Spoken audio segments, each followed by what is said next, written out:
ঘর বাহির দুটোই কীভাবে আমি ঘর দুয়ার ডিপ ক্লিন করি তা চলুন আজকে আপনাদের সাথে শেয়ার করি। আমি কাজল, ব্লগ বাই কাজলের নতুন একটি ব্লগে বড়দের প্রণাম জানাই আর ছোটদের স্নেহভরা ভালোবাসা। প্রত্যেক দিনের মতো সকাল সকাল চলে এসেছি রান্নাঘরে। এখন বাজে 4:45। আজকে একটু তাড়াতাড়ি উঠে পড়েছি কারণ আজকে বুধবার আর প্রত্যেক বুধবারই আমার ঘরটাকে আমি ডিপ ক্লিন করি, তাই একটু তাড়াতাড়ি ঘুম থেকে উঠে পড়তে হয়। আর এদিকে সবজি টবজি রান্নাও শুরু করে দিয়েছি। অলরেডি ভাত আর রুটি হয়ে গেছে বড়মশাইয়ের জন্য। এদিকে করলা পেঁয়াজ ভাজা বসিয়ে দিয়েছি আর ওইদিকে পালং শাকের তরকারি। আর জানেন বন্ধুরা, শুধু রান্না বান্নাই নয়, ঘর ডিপ ক্লিন, বাইরের কাজকর্ম, বাজার করা সবই একা হাতে সামলাতে হয়। এমনকি মেয়েকেও স্কুল থেকে আনাও সেটাও নিজেকে করতে হয়। তো চলুন আজকে না হয় সেটাই আপনাদের সাথে শেয়ার করি। আর এদিকে ডাল করব বলে একই সাথে ডাল আর ডিমের কারির মশলাটা কষে নিচ্ছি। আপনারা কারা কারা এরকমভাবে করেন, একসাথে ডালের বা কোনো দুটো সবজির মশলা একসাথে কষে নেন, অবশ্যই আমাকে কমেন্ট করে জানাবেন। আর আজকের ভিডিওটা যারা দেখছেন, যদি আমার ভিডিও ভালো লাগে অবশ্যই একটা লাইক দিতে ভুলবেন না আর কমেন্ট করে জানাবেন আমার ভিডিওগুলো কেমন হচ্ছে। আর আপনার একটা লাইক, একটা কমেন্টই আমাকে অনেক দূর এগিয়ে নিয়ে যেতে পারে। আর যদি আমার চ্যানেলে নতুন হয়ে থাকেন, যদি আমার ভিডিওগুলো ভালো লেগে থাকে বা আমার পাশে থাকতে ইচ্ছা করে, তাহলে অবশ্যই চ্যানেলটি সাবস্ক্রাইব করে পাশে থাকা বেল আইকনটি প্রেস করে দেবেন, যাতে পরবর্তী ভিডিওর নোটিফিকেশন আপনার কাছে পৌঁছে যায়। কথা বলতে বলতে রান্না বান্না হয়েও গেল। টিফিন বক্সগুলো গুছিয়ে যথারীতি ওদের স্কুলে পাঠিয়ে দিয়েছি।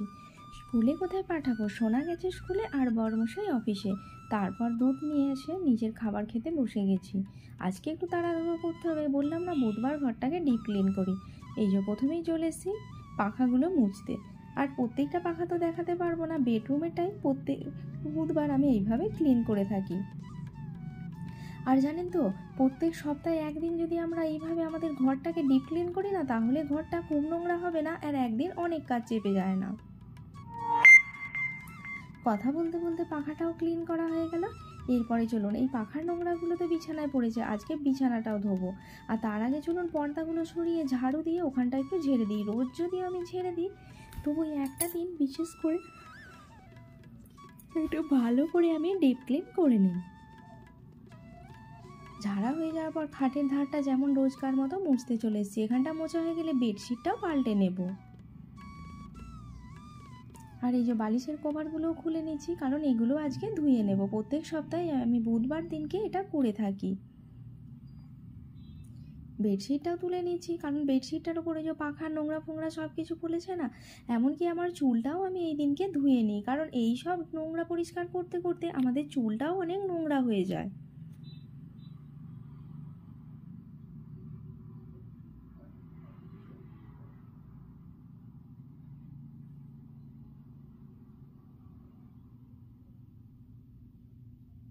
আর জানেন তো বন্ধুরা, মাঝে মাঝে হাঁপিয়ে উঠি, তবে আমি মানসিক দিক থেকে খুব শক্ত যে আমাকে করতে হবে, তাই হয়তো করে উঠতে পারি।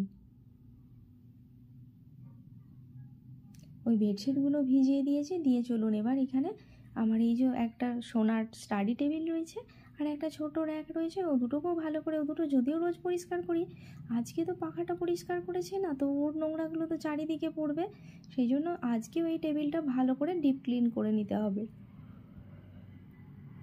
টেবিলটা পরিষ্কার করার পর আমি যেখানে আমার সাজার জিনিসপত্র রাখি ওইখানেও চলে এসেছি, ওটাকেও ভালো করে পরিষ্কার করে নেব। আর এই দরজাগুলো আমি রোজ ভালো করে মুছে নিই। হ্যাঁ, যদিও এটা আমার ভাড়ার রুম, তবেও যদিও আমি এখানে থাকি, আমি এটা ব্যবহার করি, তো ওটা তো এখন আমারই রুম না, তাই রোজ পরিষ্কার রাখাটাও আমারই দায়িত্ব।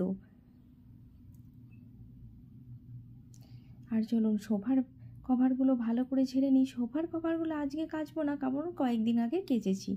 এই সব ঝাড়াঝুড়ি হয়ে গেলে তারপরেই আমি ঘরটা ঝাড়ু মারি, কারণ ওই নোংরাগুলো একবারে তাহলে পরিষ্কার হয়ে যাবে।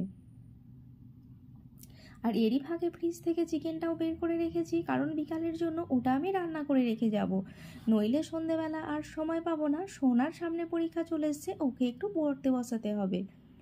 আর জামা কাপড়গুলোও কাচা হয়ে গেছে, ওগুলোও রোদে দিয়ে দিই। আর রোদে দিতে দিতে আপনাদের আকাশটা একটু শেয়ার করলাম, বেশ ভালো লাগছে না? আর আমি সকালে পেঁয়াজটা কেটে নিয়েছিলাম মুড়ি খাওয়ার পরে, তো পেঁয়াজটা ভাজতে বসিয়ে দিচ্ছি চিকেনটা বানাবো বলে। আর এদিকে হতে হতে আমার চুলটা একটু তেলও লাগিয়ে নিচ্ছি, যেহেতু আজকে আমি চুলটা ধোবো তাই।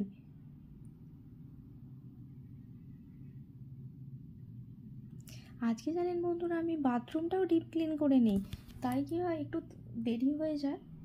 আর চিকেনটা এই জন্য সব মশলা দিয়ে দিলাম, দিয়ে বসিয়ে দিয়ে চলে এসেছি বেসিনটা পরিষ্কার করার জন্য।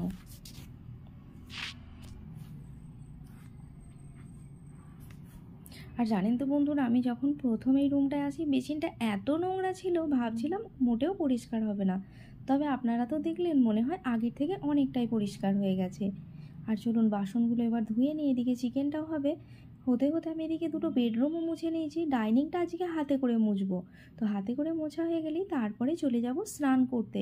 না স্নান তো করবো না, বাথরুমটাও তো পরিষ্কার করতে হবে না। আর এই যে চিকেনটা মোটামুটি হয়ে গেছে, আদাটাও দিয়ে দিলাম একটু নেড়ে ছেড়ে। আর ঘরটা এই যে ডাইনিংটা মোছা হয়ে গেলে একটু জল দিয়ে চলে যাব। আর চিরুনিগুলোও পরিষ্কার করব, তাই চিরুনিগুলো এই যে ছোটো বালতিটার মধ্যে একটু সার্ফ গুলে আর এই যে বেসিনের মধ্যে দিয়ে রেখে আর স্নান করতে ঢুকে যাব। যথারীতি স্নান করে চলে এসেছি নিজের খাবার নিয়ে। তো চলুন খাওয়া দাওয়ার পর বেরিয়ে পড়েছি সোনাকে নেওয়ার জন্য, আর একটু সবজি নেওয়ার আছে। সোনাকে নিয়ে এবং সবজি নিয়ে চলে এসেছে। তো আজকের মতো ব্লগটি এখানেই। আপনারা শারীরিক আর মানসিক দিক থেকে সুস্থ থাকবেন, এটুকুই কামনা করি। তো সবাইকে বাই বাই। আর যারা ভিডিওটি দেখছেন তাদেরকে অসংখ্য ধন্যবাদ। সবাইকে শুভরাত্রি, দেখা হবে আগামীকাল অন্য একটি ব্লগ। ততক্ষণ বিদায় বন্ধুরা।